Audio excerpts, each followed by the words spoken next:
sucking a lemon. Yesterday I woke up sucking a lemon. What?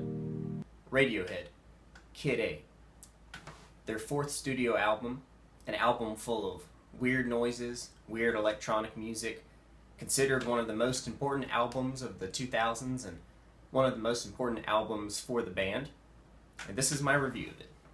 So, Kid A, Radiohead's fourth album, the album after the album that's still considered their most important, their most groundbreaking, an album called OK Computer. OK Computer holds a lot of Radiohead's classic songs, but this album, Kid A, that came out afterwards was very polarizing. A lot of people still debate it, but it's an album that still has a special place in my heart, and I think it's worthy of just kind of talking about. So it's approaching its 20th year, it's approaching its 20th anniversary, and I'm interested to see if it'll have the same sort of hindsight review that OK Computer did. But anyway, the album starts off with the opening track called Everything in Its Right Place. And honestly, nothing sounds like it's in its right place at all. It's a very, very weird chord progression. It's just really kind of weird, alien sounding, like organ voice on a keyboard that kind of starts, and it kind of starts building. And then the lead singer, Tom York, he kind of comes in and his voice is filtered through some sort of weird electronic instrument. And he's singing like, everything, over this weird organ, and just kind of repetitive, and you have no idea what's going on. But I actually really like this song a lot, and the song kind of builds momentum and it kind of crescendos, and it's just his voice kind of layering over top of itself along with this organ. And that's really all there is musically to the song, other than like a kick drum kind of going in the bass. And it swells really, really fantastically. And it is notable too that there's some really strange lyrics that he's singing about yesterday I woke up sucking a lemon and all these things. And anyway, then the album moves forward to the title track, the second track, which is also called Kid A. And this song is also, or probably even harder to digest than Everything in Its Right Place. It starts off with these really weird electronic instruments. Some other people have described it as kind of like a lullaby, and I'd probably agree with that. It just kind of sounds like these weird tinkling, maybe like an electronic harp or something. And Tom York starts singing again, and he's singing about kind of being lost in the shadows and not being really sure what's going on, and his voice sounds even stranger than it did on the first one, like it's being filtered through some even weirder effects. I also think it's interesting that the musician John Mayer has a cover of this song, which is obviously in his style, so it's just kind of him singing in his soft spun voice with an acoustic guitar. That's worthy of checking out. And his version really helps you understand or highlight the lyrics better than the actual Radiohead version. And then the next song that comes up is probably the most popular one off of the album. It's called The National Anthem, and it starts off with this really kind of dirty, groovy, repetitive bass line, and then the drums kick in, and you're like, okay, now it's actually starting to sound like Radiohead. It's actually starting to sound like a rock band. And then they add some really cool, like, I forget exactly what it is, because I've seen them perform the song live. I've seen them perform it where they take like this box, some sort of just like a radio receiver, and they'll just play like random radio stations mixed in over top of this kind of weird, eerie sound that goes. And one of my favorite parts of this song is towards the end of it, they wrote this weird jazzy horn section for it. This sounds like something that maybe Charles Mingus would have written, and actually a lot of other reviewers don't like it, and they say that it sounds like Radiohead attempting to be jazzy, but then it doesn't really work. But I think it works really well, and it kind of builds and everything. And I've heard the climax of this song kind of described as a New Orleans like big jazz band crashing into a brick wall, like being in a car accident. And I think that's probably about right. But this song really is groovy, and it takes off, and it's a really fun one. And the fun mood doesn't last very long though, because the very next song is called How to Disappear Completely. And it's about as gloomy and depressing and just kind of emotionally gripping as you'd expect from the title. It starts off with this really, really interesting instrument called, I'm probably not going to pronounce it correctly, It's called like a ondes martineau or something. It's some sort of French instrument that Johnny Greenwood uses, but it just has this really distinctive, ominous sound, like this sustained drone note, kind of like you hear like like how bagpipes have a drone note in the background. It's kind of like that, and then some kind of soft guitar kicks in and some soft drums, and I really do enjoy this arrangement from the weird electronic instrument. But this song is very, very sad, and it's singing about, I'm not really here, this isn't really happening, and all you can tell is that all you really know is that Tom York does not sound happy on this one at all, or whoever this character is that's singing in this song just wants to fade away, just wants to disappear. And it's also a very beautiful song, as sad as it is. And Tom York has actually referenced this song as the one of those that he's the most proud of. He thinks there's been a few songs that he's referenced as the best of the band's work. So in his mind, this is one of their best songs, and I don't know if I agree with that personally, but it still is a great song. The next couple songs are pretty good too. So after that, there's an interlude called Tree Fingers, which is just an instrumental. There's no lyrics or anything. And I'd say it's probably the weakest track of the album, just because it's interesting to listen to, but there's not a whole lot of development, there's not a whole lot of structure, and it's just kind of like a chill out track.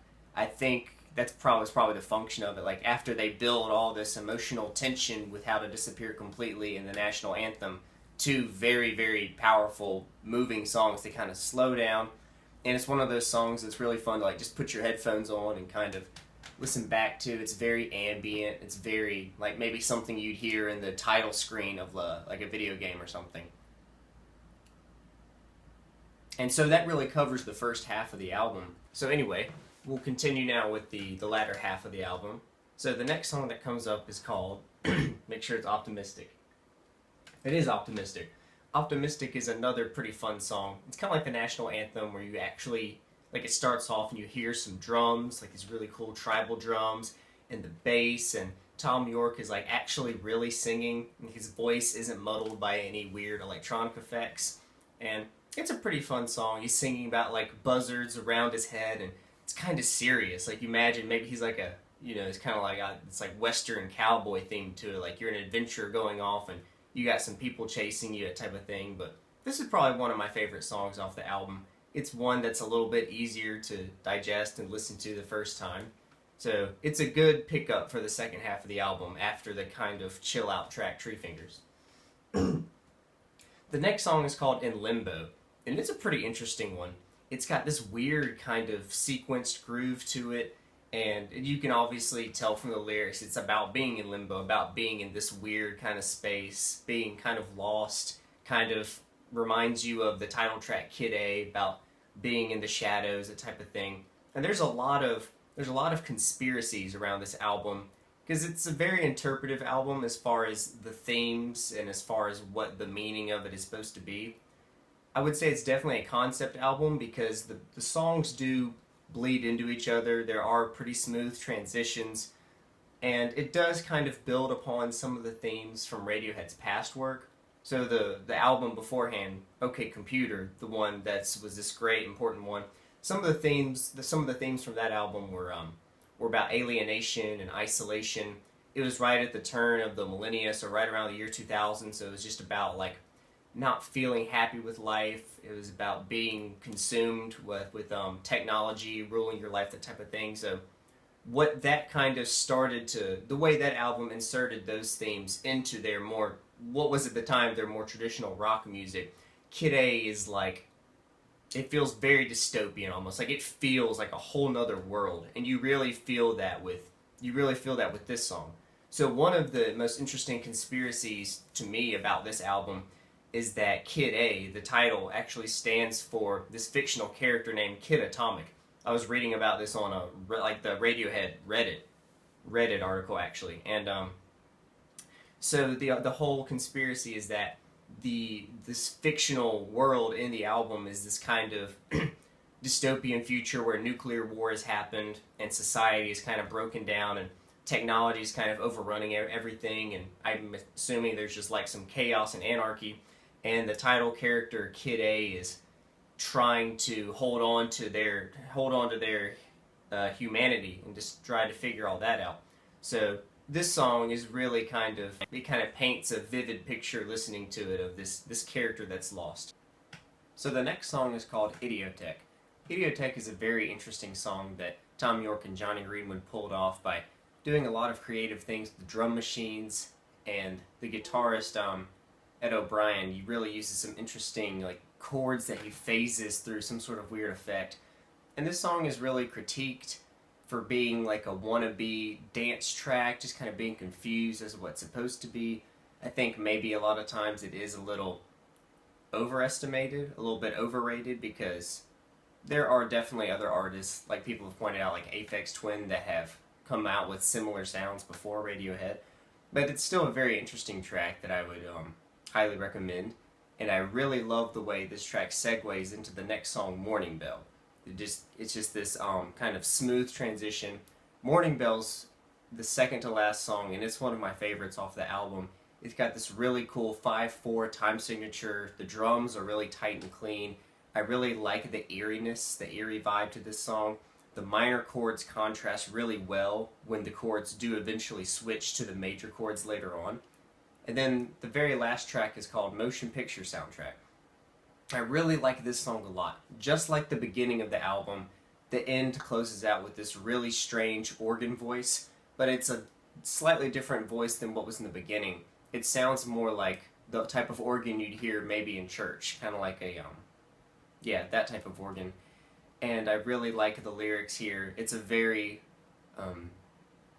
sad song. Tom York singing about drinking red wine and taking sleeping pills, looking for cheap sex and sad films, and whether or not he's singing about himself or this character in this universe, this Kid Atomic, Kid A, whoever is the person singing about these things, these desires, is really, getting ready to die, or just feeling like they're just really not satisfied with this world, whether or not this is the world of Kid A, or whether or not this is society as Radiohead saw Western society and the world kind of moving into in the 21st century, due to all these other themes that they've talked about and that are kind of evident on the album, whether it's technology, isolation. And this is really an excellent finishing track to a really interesting album. So I think, to wrap this all up, considering the creativity that I find on this album, just the interesting sounds, and the fact that they came out with such an impressive album before this OK Computer, and were able to follow it up with something that expanded on a lot of the themes that were in OK Computer, but in a really creative, interesting, sometimes challenging way. And just because I enjoy it so much, probably going to give this album an 8.5. Thanks for watching.